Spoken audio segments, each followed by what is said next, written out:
দোয়া করতে জানা। ভাইরা আমরা দোয়া করতে জানি না, বড় বড় কপাল পড়া। দোয়া করতে আমরা বলি কি যে আমি দোয়া করতে জানি না। দোয়া করতে জানেন না?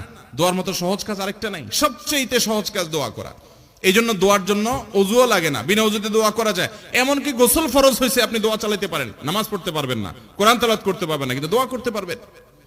এইরকম সহজ একটা কাজ কিন্তু আমরা করি না। আপনি একা একা হাঁটছেন, আপনি আল্লাহর সাথে কথা বলেন। দোয়াটা মানে হলো মুনাজাত মা আল্লাহ। মুনাজাত মানে হলো কানাগুসা, আল্লাহর সাথে কথা বলা, ফিসফিস করে। আপনার মনে অনেক ব্যথা, অনেক ব্যথা, কাউকে বলতে পারছেন না, খুব পেরেশানিতে আছেন। আপনাকে আমি আল্লাহর শপথ করে বলি, আপনি সুন্দর করে ওযু করেন, 2 রাকাত নামাজ পড়েন, ধীরে সুস্থে, লম্বা রুকু, লম্বা সিজদা দিয়ে, কেরাত দিয়ে, আস্তে আস্তে নামাজ শেষ করে একটু হাত তুলে আল্লাহর পাশে, আল্লাহর কাছে একটু আপনি কথা বলেন, চোখের পানি ফেলে একটু কথা বলেন। আল্লাহ, আমার মনে কষ্ট, আমি শপথ করে বলতে পারি আপনার মন হালকা হবে। আল্লাহর উপরে ভরসা করে বলতে পারি, যদি আপনি শর্তগুলো সঠিকভাবে করতে পারেন, ঠিক রেখে, ইনশাআল্লাহ আপনার মন হালকা হবে।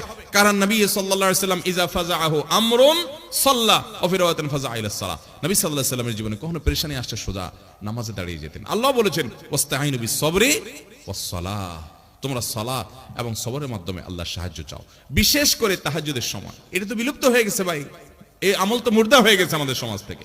তাহাজ্জুদ, এটা তো পরের কথা, ফজরই পড়তে পারি না আমরা, রাত 2টা বাজে শুই।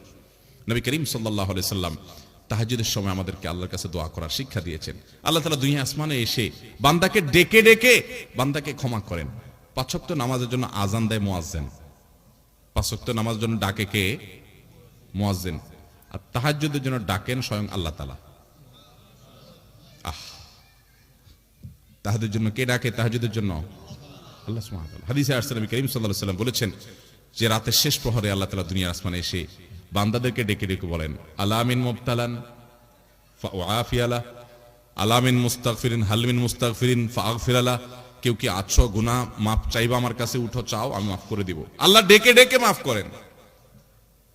ভাইরা আমার, খুব অসুবিধা, ভোর রাতে উঠে যান, একটু তাহাজ্জুদ পড়েন, 2 রাকাত 4 রাকাত 6 রাকাত 8 রাকাত, লম্বা কেরাতে, লম্বা রুকু সিজদা দিয়ে। আমরা জানি আয়েশা রাদিয়াল্লাহু আনহা বলেছেন নবী করিম সাল্লাল্লাহু আলাইহি ওয়াসাল্লাম তাহাজ্জুদ যে পড়তেন, লা তাসআল আন হুসনিহিন্না ওয়া তুলিহিন্না, আর বলো না, জিজ্ঞাসা করো না সে কি সুন্দর ছিল। দাঁড়িয়ে কেরাত শুরু করলে আর রুকুতে যেতেন না, রুকুতে গেলে আর উঠতে চাইতেন না, সিজদা গেলে আর উঠতে চাইতেন না। ভাইরা আমার, আমি প্রায় সময় বলি, কয়েকটা ইবাদতের নগদ স্বাদ পাওয়া যায়, একটু চেষ্টা করলে আপনিও পাবেন। এটার জন্য কোনো বিশেষ বুজুর্গের দরকার নাই, আপনিও পাবেন। অবশ্য হারাম উপার্জন ছাড়তে হবে, চোখের জেনা ছাড়তে হবে, কিছু গুনাহ থেকে ছাড়লে ইবাদতের স্বাদটা বেশি পাওয়া যায়। কিন্তু তারপরেও আপনি শুরু করেন ধীরে স্থিরতার সাথে, সুন্দর করে, আস্তে আস্তে, ওয়াকারের সাথে, ইহতিরামের সাথে, আল্লাহ রাব্বুল আলামিনের শান এটা মাথায় রেখে ধীরে ধীরে আপনি সময় নিয়ে একটু রুকু সিজদা করেন, নামাজ পড়েন, সিজদা পড়ে যান, একটু চোখের পানি ফেলে দেন। সালাহাতু সঙ্গে বুদি দিল খারাস, আজমুদে এক জামানা খাকে বাস, পাথর হয়ে বহুকাল ছিলে ভাই, একটু কিছুকাল মাটি হয়ে দেখো।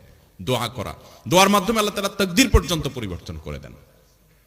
আল্লাহ রাব্বুল আলামিন আমাদেরকে আল্লাহর কাছে দোয়া করার তৌফিক দান করুন।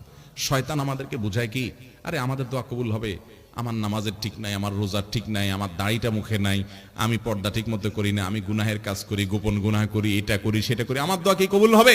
আমরা আল্লাহর কাছে চাইতে লজ্জা করি।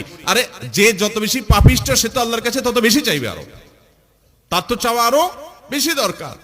ইবলিস আল্লাহর কাছে দোয়া করছে, আল্লাহ রাব্বুল আলামিন যখন বলছেন সিজদা করো, সিজদা তো করেই নাই। আবা ওয়াস্তাকবারা ওয়া কানা মিনাল কাফিরিন, অস্বীকার করছে, অহংকার করেছে, কাফের হয়ে গেছে। ওই টাইমে শয়তান আল্লাহর কাছে চায় বসছে, কি চাইছে? আনজিরনি ইলা ইয়াউমি ইউবাসুন, আল্লাহ কিয়ামত পর্যন্ত আমাকে হায়াত দেন, যেন শয়তানি করতে পারি। শয়তানে আল্লাহর কাছে হায়াত চায় নিছে কি করার জন্য? শয়তানি করার জন্য। দেখেন, করবে শয়তানি, এটার জন্য আবার দোয়া করতেছে কার কাছে? চিন্তা করেন। তাও আবার কখন?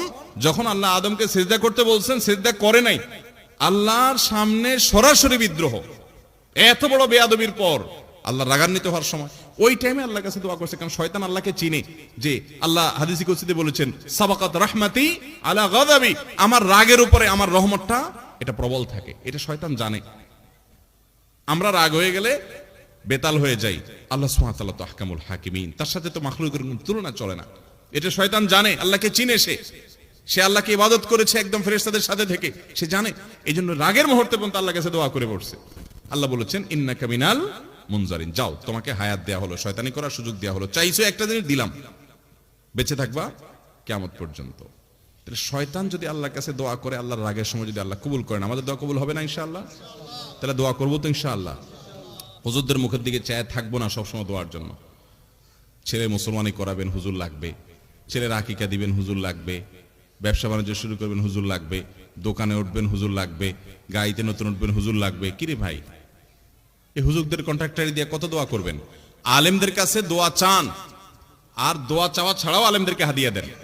কারণ নেককারদের হাদিয়া দেওয়া উচিত, কর্তব্য। লা ইয়াকুল তুআমাকা ইল্লা তাকি, তাদেরকে হাদিয়া দেন, খানা খাওয়ান, মেহমানদারি করেন, উপহার দেন, উপঢৌকন দেন, সেটা ভিন্ন বিষয়। আবার দোয়াও চান, কিন্তু নিজের দোয়াও করা আমাদেরকে শিখতে হবে। আল্লাহ আমাদের সবাইকে দোয়া করার তৌফিক দান করুন। ভাইরা আমার, তাহলে তিনটা কথা আমরা বললাম। আমাদের ভাগ্য যদি সুপ্রসন্ন করতে চাই, নসিবে ভালো কিছু লেখা হোক যদি আমরা চাই, আল্লাহর গোলামি এবং আল্লাহর দাসত্ব, আল্লাহর হুকুমগুলো মেনে চলার জন্য সিরিয়াস হতে হবে, এবং যে যত বেশি হতে পারবো তার নসিবে আল্লাহ তাআলা তত ভালো কিছু দিবেন ইনশাআল্লাহ।